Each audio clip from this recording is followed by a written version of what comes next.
Okay. Um, so this in this video, I'm trying to show how to set up alerts on TradingView. So just a quick introduction. My name is Ankit, and I'm founder and working of Decibel Capital. We provide trading systems, access, and strategies on Nifty, Bank Nifty, and crypto for now. What I'm going to show you today is agnostic of any strategy. You can do these alerts for any various of ways of trading view.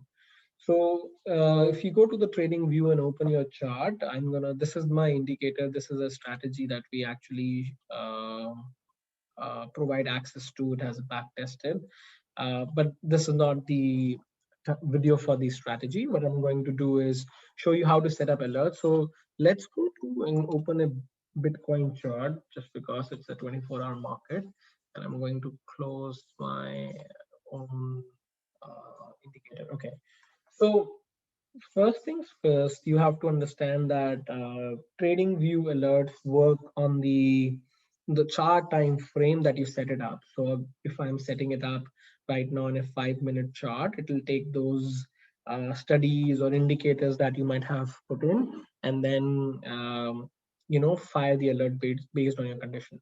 So let's quickly see how you can set up your alert. So you go to the on this right panel, you see this stopwatch kind of setting. You click on that. It'll open up this panel, and then you create alert either through this button or through on the stop link.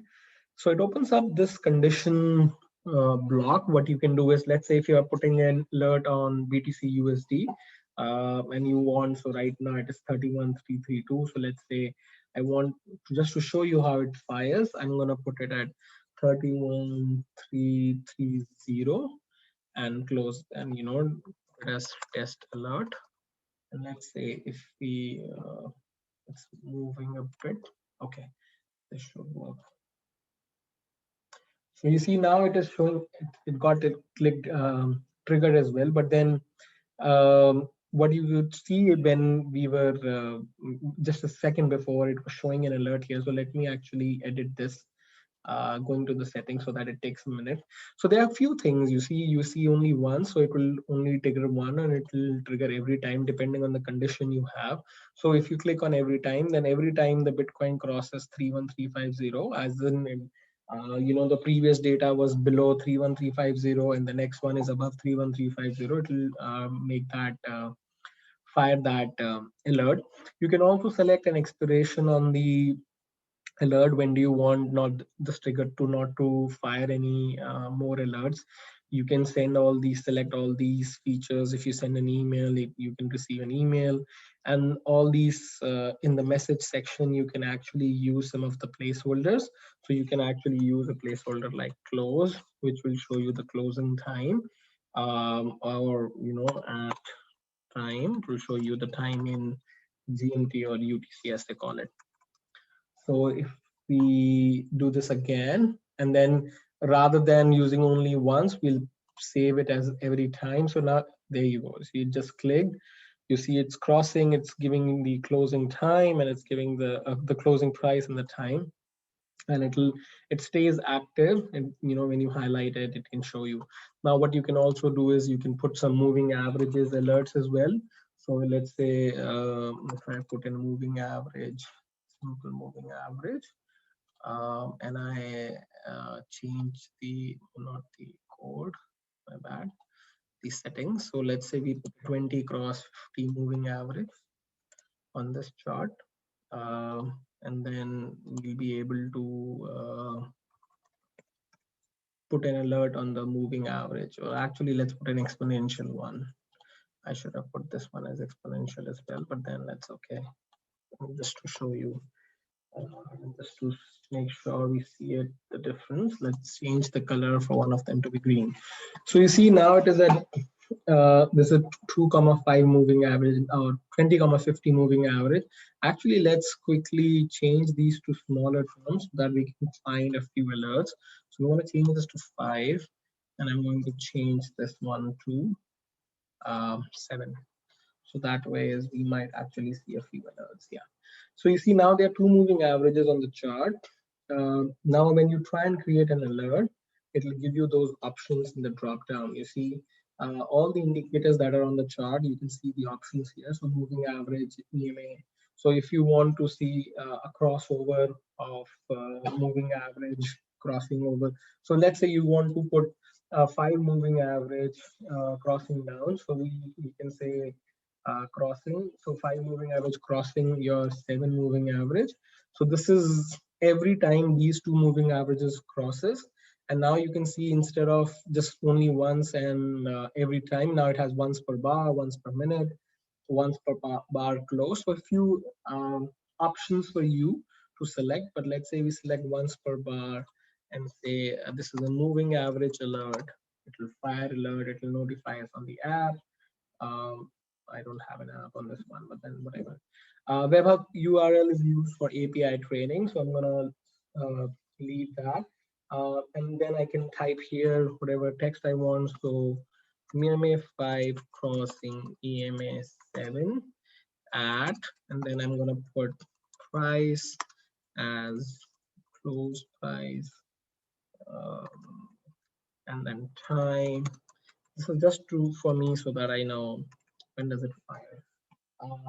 So every time there's a moving average crossover of 5 comma 7, this will create, it will fire. Oh, oh, it has, this is my free account, so it's not allowing me to put a one alert. So I'm going to delete the previous one and I'm going to create this one. Yeah. So, the free account, you can only create, it's just a functionality they're showing you.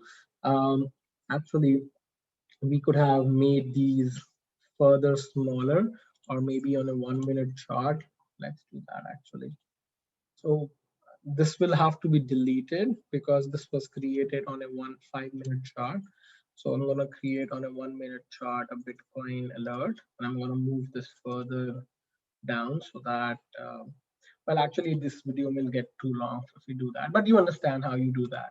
So now I'm going to show you how to put up an alert of the dynamic indicator. So if you've gained access and you want to set up your buy sell signal, so it will not show on Bitcoin, but it will show on Nifty. So let me show you that.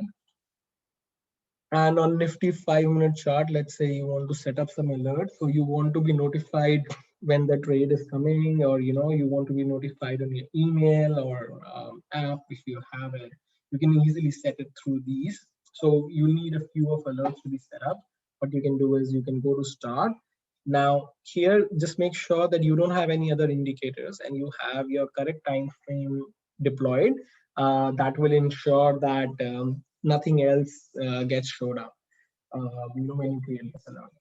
So what you can do is then you select at the indicator dynamic by DB Capital, and you'll see there are a few entries here. So what I will ask you is to focus on the first ones. Don't just disregard the shapes or the plots. That's just for the cosmetic or the visual benefits. Uh, but these are your trade triggers. So buy and sell, then exit buy, exit sell, and SAR to buy means stop and reverse. So this occurs when we are already in a trade and the next bar comes with an opposite trade. So you will not only have to exit your current trade, but you have to trade a new one. So SAR to buy means we are currently short in the market, and then the next one is a long trade coming up. So you want to do stop and reverse to buy. So right now in this video, I'm going to show you how to create a buy signal or a buy alert, and then it'll help you set it up. So what you can do is you can do select buy, and then in the drop down of condition, you'll have to select greater than, and in value, you'll select 0.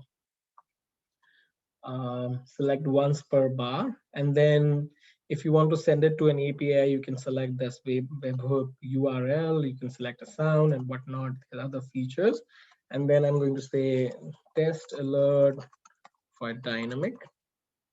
And then here I can say dynamic, I can say, I can talk about the ticker. So it will say, whenever this fires, it will show Nifty in the message. And then I can say 5 minute alert is buy or long, current price, just like we did in the previous one, is close, and then time is this time. So you see these double curly brackets are the keywords that TradingView provides. If you want, you can check out my introduction to TradingView and PineScript coding video, in which I explain these keywords as well. But once I click on create now, right now I haven't created open-ended because this will expire soon. So I'm gonna just again, this will not be in the free plan, but then once you have a premium plan, you can select this so that it never expires. For now, I'm gonna just put it next day, or I can actually let's say for the whole year. It doesn't allow me for the whole year. In the free plan, it has a few limitations. So, but then in the paid plan, just even in the basic pro plan, it will allow you to do all these different settings with your alerts. So yeah, right now this is ready. So just keep in mind, you select your dynamic, the indicator, you select the signal you want to generate, buy, sell, so on. You have to select greater than here in the condition, and then value as 0 once per bar so that it gets triggered, doesn't get fired once and gets lost, and then just click create. Where did it, oh yeah, there it is. So now every time this indicator selects a buy signal, uh, it will fire an alert. You can similarly select it, set it up for sell, exit buy, exit sell, and so on and so forth. Just keep in mind, this one will only run on Nifty. So if you want to set up one for Bank Nifty, you'll have to do the same exercise on Bank Nifty. Uh, just the same exercise, exactly the same exercise. One thing to notice on 5-minute chart, there are very few stop and reverse signals which come in. But then if I change it to a 1-hour chart, you might see that there you see SAR to sell and SAR to buy. In a 1-hour chart, there are a few more of those. So it's important if you are using a 30-minute or a one hour chart, then you create the setting of SAR, but otherwise you should be fine with setting just the buy, exit buy, and sell and exit sell. Hopefully this was useful. You can comment or reach out to me if you have any clarifications or questions. I'll be happy to answer those. Right, I'm going to end this, stop the video for now. Thank you very much.